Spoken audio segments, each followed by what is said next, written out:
멸망의 아들의 영부활.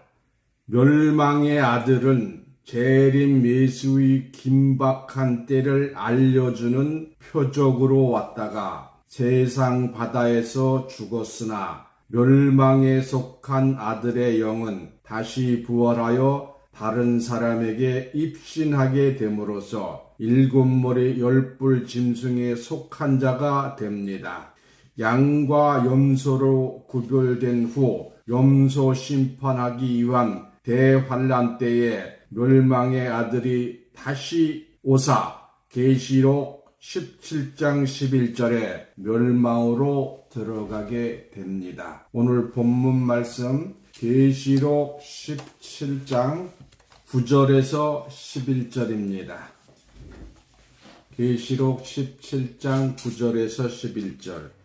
지혜가 있는 뜻이 여기 있으니 일곱 머리는 여자가 앉은 일곱 산이요 또 일곱 왕이라. 다섯은 망하였고 하나는 있고 다른 이는 아직 이르지 아니하였으나 이르면 반드시 잠깐 동안 계속하리라. 전에 있다가 시방 없어진 짐승은 여덟째 왕이니 일곱 중에 속한 자라.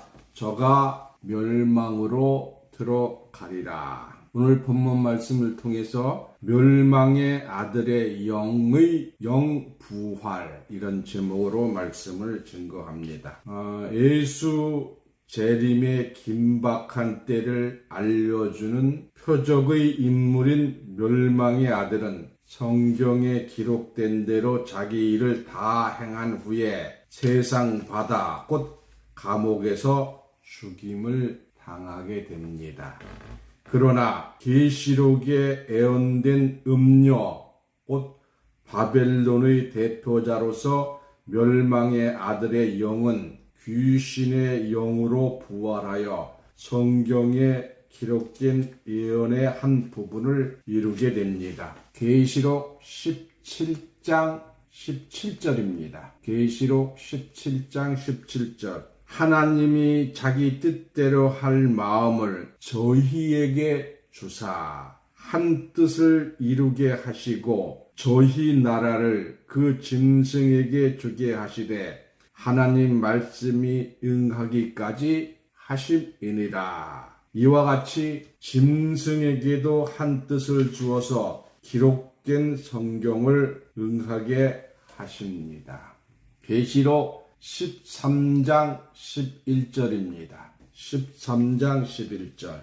내가 보니 바다에서 한 짐승이 나오는데 뿔이 열이요 머리가 일곱이라. 그 뿔에는 열 면류관이 있고 그 머리들에는 참남된 이름들이 있더라. 오늘 본문 말씀 계시록 17장 9절에서 11절 봅니다. 지혜 있는 뜻이 여기 있으니 이 일곱 머리는 여자가 앉은 일곱 산이요 또 일곱 왕이라. 다섯은 망하였고 하나는 있고 다른 이는 아직 이르지 아니하였으나 이르면 반드시 잠깐 동안 계속하리라. 전에 있다가 시방 없어진 짐승은 여덟째 왕이니 일곱 중에 속한 자라. 저가 멸망으로 들어가리라. 이 기록된 말씀에서 짐승의 일곱 머리는 여자가 앉은 일곱 산이라 하였고 또한 일곱 왕이라고 했습니다.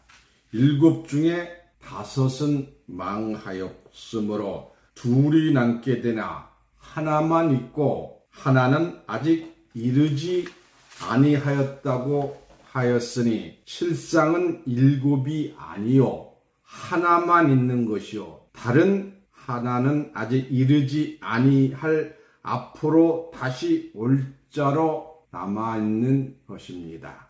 지금 있는 짐승 외에 다시 올 짐승이 오게 되면 잠깐 있을 것이라 하였고 전에 있었다가 다시 올 짐승이 시방 없어진 짐승이 다시 올 것이라 하였으므로 전에 있었던 자가 다시 올 짐승은 멸망의 아들로 사명을 하였다가 다시 올 때는 7 중에 속한 8째 왕으로 오는 것입니다. 저가 멸망으로 들어가리라 하였으니 멸망으로 들어갈 멸망의 아들인 것을 알 수가 있습니다.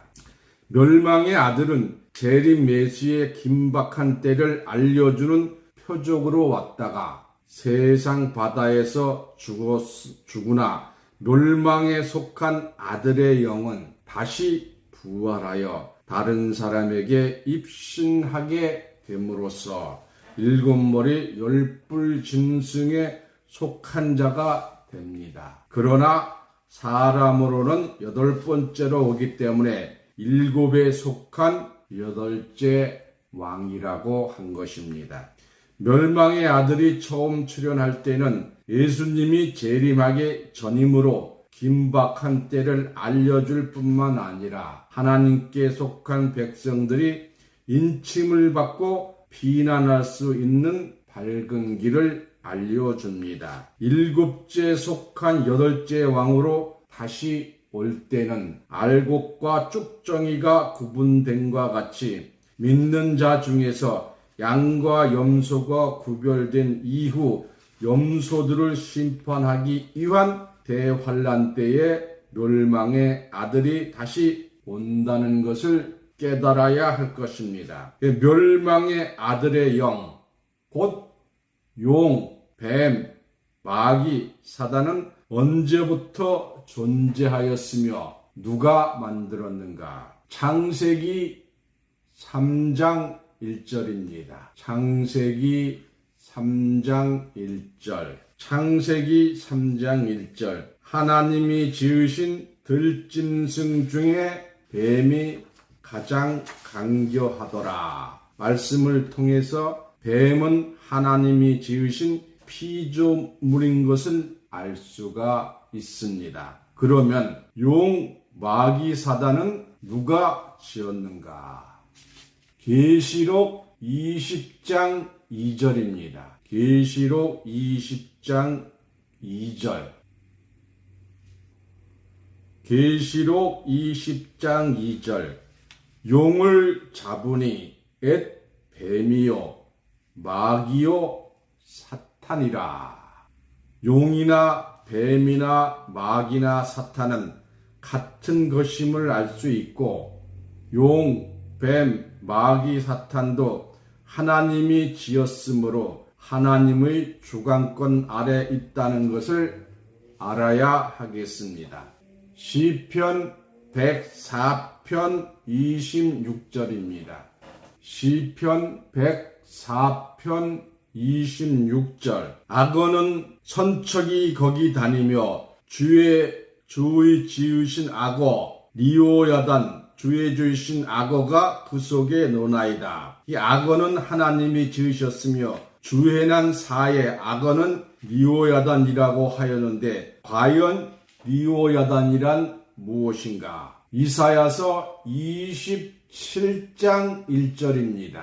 이사야서 27장 1절. 이사야서 27장 1절. 그날에 여호와께서 그 견고하고 크고 강한 칼로 날렘뱀 니오야단 곧 꼬불꼬불한 뱀 니오야단을 벌하시고 바다에 있는 용을 죽이시리라. 악어는 리오야단이요 리오야단은 꼬불꼬불한 뱀이요 또한 바다에 있는 용이라 하였으니 이름만 다를 뿐 내용이 같은 이것들은 하나님이 지으신 것입니다. 그러면 용, 뱀, 마귀, 사단은 누구로부터 식물을 받는가? 시편 104편 26절 27절입니다. 시편 104편 26절 27절. 천척이 거기 다니며 주의 지으신 악어가 그 속에서 노나이다. 이것들이 다 주께서 때를 따라 식물 주시기를 바라나이다. 이와 같이 용, 뱀, 마귀 사단도 때를 따라서 하나님으로부터 식물 공급받기를 요구하고 있으니 사단의 역사라고 할지라도 하나님의 주관권 아래 있다는 것을 의심할 여지가 없습니다. 그럼 다음 말씀을 통해서 거짓말하는 영의 정체에 대해서 알아보겠습니다. 왕상 22장 22절입니다. 왕상 22장 22절. 왕상 22장 22절. 왕상 22장 22절 찾은 줄 아시고 제가 봉독하겠습니다. 여호와께서 저희에게 이르시되 어떻게 하겠느냐? 가로되 내가 나가서 거짓말하는 영이 되어 그 모든 선지자의 입에 있겠나이다. 여호와께서 가라사대 너는 꾀이겠고 또 이루리라. 나가사 그리하라 하셨은즉. 하나님의 필요에 의하여 누가 가서 거짓말하는 영이 되겠느냐고 하니 내가 나가서 거짓말하는 영이 되겠다고 자원하는 영이 있습니다. 이 영은 본래 거짓말하는 영이 아니고 하나님의 뜻에 따라 하나님의 명을 받고 거짓말하는 영이 되어 모든 선지자들의 입에 들어감으로써 하나님께서는 거짓말하는 선지자들을 심판하셨으니 사단도 필요에 의해서 하나님이 지으시고 만드셨기 때문에 사단은 하나님의 주관권 아래 있는 것입니다. 계시록 17장 17절입니다. 계시록 17장 17절. 계시록 17장 17절.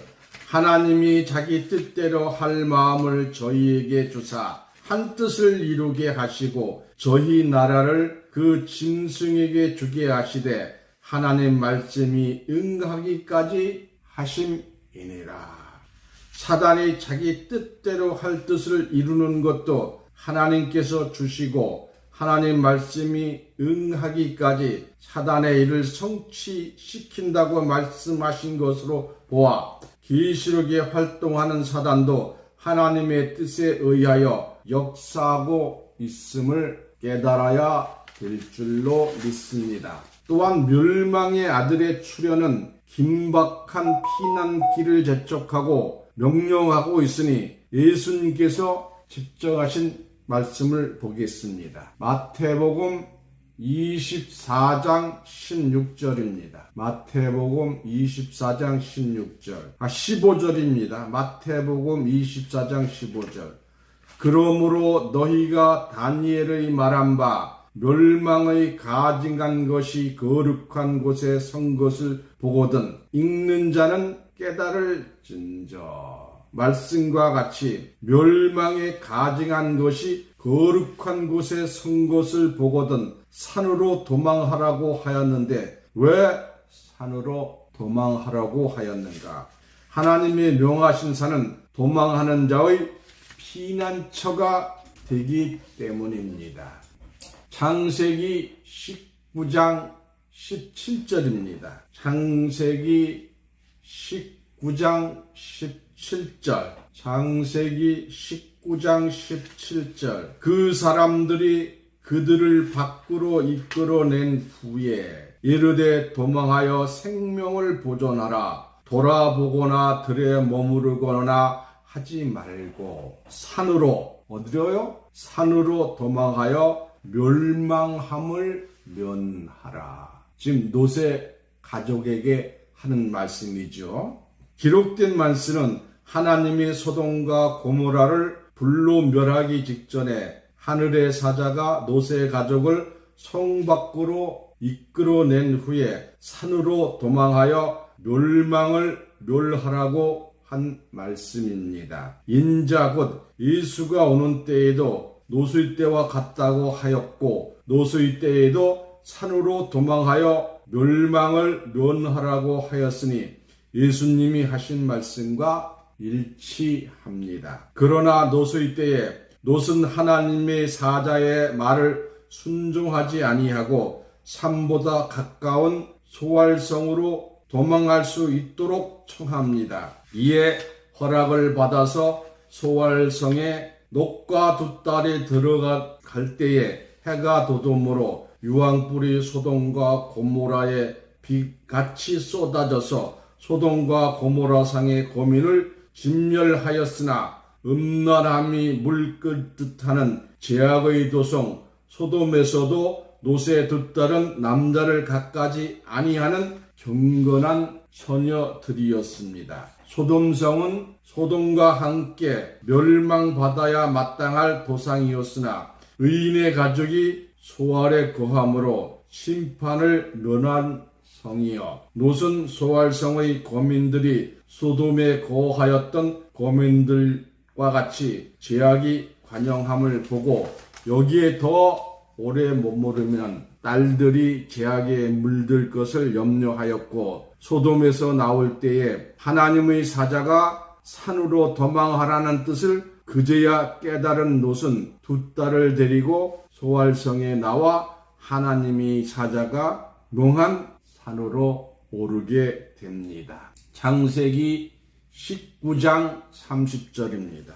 창세기 19장 30절. 롯이 소알에 거하기를 두려워하여 두 딸과 함께 소알에서 나와 산에 올라 거하되 그 두 딸과 함께 굴에 거하더니 롯이 뒤늦게 깨달고 두 딸을 데리고 산으로 왔으나 이미 때는 늦었습니다. 롯의 두 딸은 죄악에 물들고 롯의 딸들은 아비에 대한 대를 이을 아들을 낳고자 하여 아비에게 술을 먹여 아비와 동침하는 천인공노할 죄를 지은 것입니다. 롯의 두 딸은 아비로 말미암아 잉태하여 모압 족속의 조상과 암몬 족속의 조상을 낳았으니 두 딸이 낳은 두 아들은 하나님을 대적하는 조상이 되었으며 우상을 섬김으로써 하나님의 진노가 임하게 됩니다. 롯이 처음부터 소알에 들어가지 아니하고 하나님의 명을 쫓아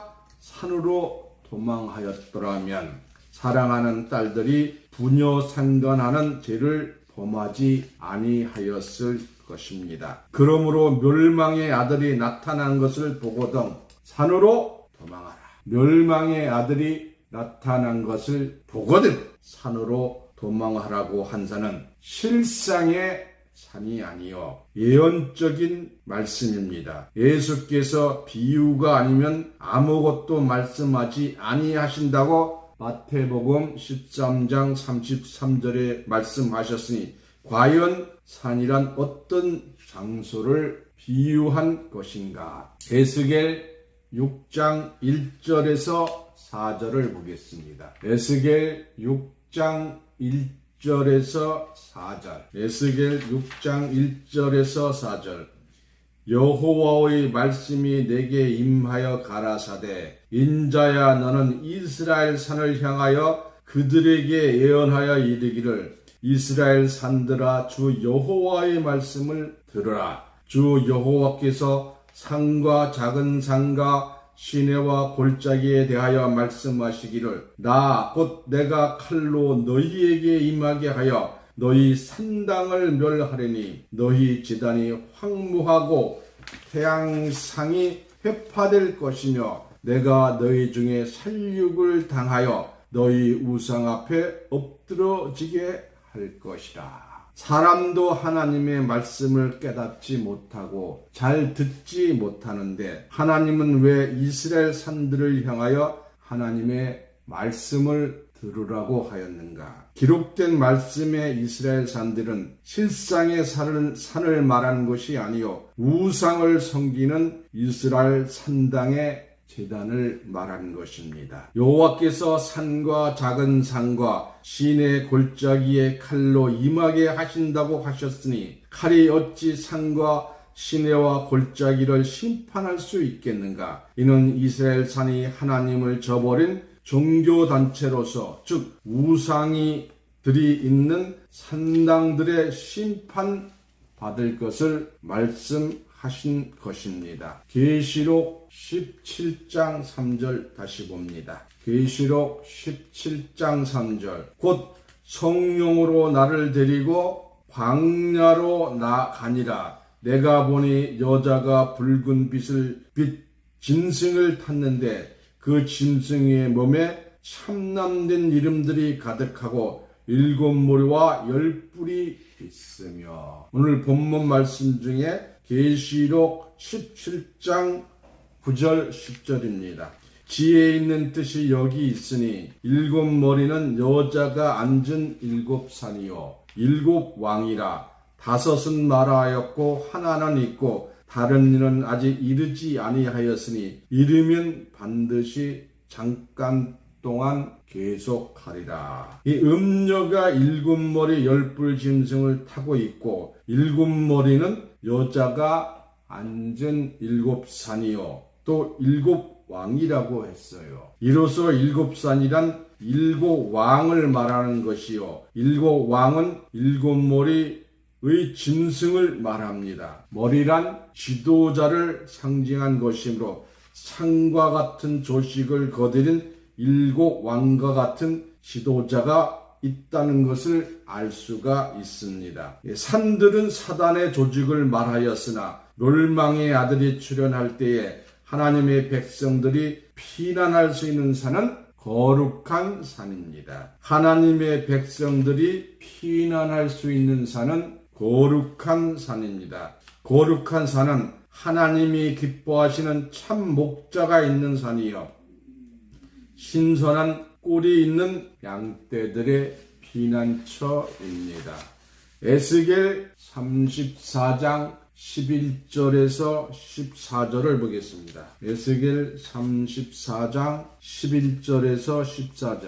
나 주 여호와가 말하노라. 나 곧 내가 내 양을 찾고 찾되 목자가 양 가운데에 있는 날에 양이 흩어졌으면 그 때를 찾는 것 같이 내가 내 양을 찾아서 흐리고 캄캄한 날에 그 흩어진 곳에서 그들을 건져낼지라. 내가 그것들을 만민 중에서 끌어내며 열방 중에서 모아 그 본토로 데리고 가서 이스라엘 산 위의 시냇가와 그 땅 모든 거주지에서 먹이되 좋은 꼴로 먹이고 또 우리를 이스라엘 높은 산 위에 두리니 그것들이 거기서 좋은 누리에 누워 있으며 이스라엘 산 위에서 살찐 꼴을 먹으리라. 하나님은 목자 가운데 하나님 양을 찾아서 끌어내되 만민 중에서 끌어내어 열방 중에 모아내어 좋은 꿀로 먹이고 이스라엘의 높은 산 위에 두리라고 하였습니다. 그러나 실상의 좋은 꿀은 초장에 있는 것이지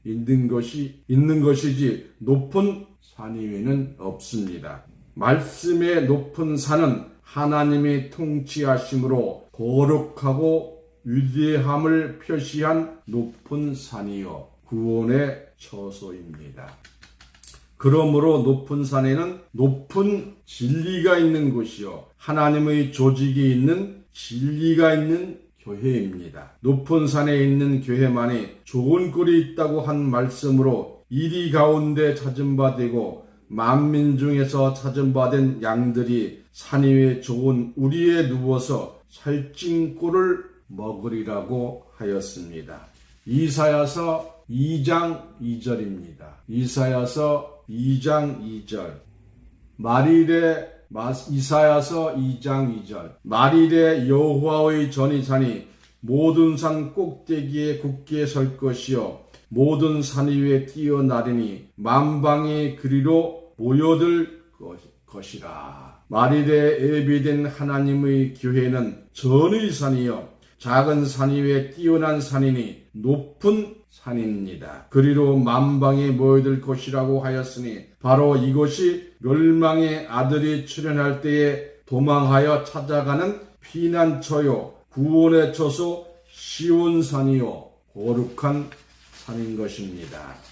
에스겔 34장 15절 16절 보겠습니다. 에스겔 34장 15절 16절. 나 주 여호와가 말하노라. 내가 친히 내 양의 목자가 되어 그것들로 누워있게 할지라. 그 잃어버린 자를 내가 찾으며 쫓긴 자를 내게 돌아오게 하며 상한 자를 내가 싸매어 주며 병든 자를 내가 강하게 하려니와 살찐 자와 강한 자는 내가 멸하고 공의대로 그것들을 먹이리라. 하나님이 친히 양의 목자가 되심으로 잃어버린 자를 찾아서 돌아오게 하며 상한 자를 싸매며 병든 자를 강하게 하여 주는 축복의 역사가 하나님이 함께 하신 거룩한 산, 곧 높은 산, 진리가 있는 교회에서 이루어질 것이나 살찐 자와 강한 자들은 하나님의 백성들에게 고통과 모욕을 준 거짓 목자들이므로 하나님이 여지없이 심판하실 것입니다. 말세의 표적이 되는 멸망의 아들의 출현은 임박한 재림의 때를 알려주는 것이요. 또한 깨달은 자들이 산으로 도망하라고 하신 거룩한 산, 시온산으로 하나님의 백성들에게 피난할 때를 알려주시는 장소인 것을 알 수가 있습니다. 이러한 축복을 받는 귀한 자들로 축복되시기를 예수님 이름으로 축원합니다. 이상으로 말씀을 마치겠습니다. 감사합니다.